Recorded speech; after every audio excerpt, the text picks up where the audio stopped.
كلمات الشاعر أبو غدير مفيد المحن، وإليه الجواب من الشاعر أبو صعدة سهيل المحن. كيف الخبر؟ قالوا قد العيد أقبل والجيب فاضي، حالة أمي حالة، لا ثوب لا معوز ولا به صندل، والكوت قد لي 5 من في الصالة، والشال شالي فوق راسي قد مل شالي فحر في غسالة، قل الذي بالعيد قد هو بدل، هو اخوته واهله وجهز حاله،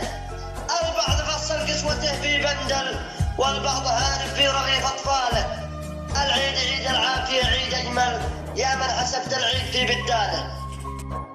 رد الشاعر أبو صعدة سهيل المحن. مرحب وحيا بالصديق ذي رسل، ابو غدير اللي وصل مرساله، شاعر محنك ما هو اهوج واخبل، انا افدى شعره مع مواله،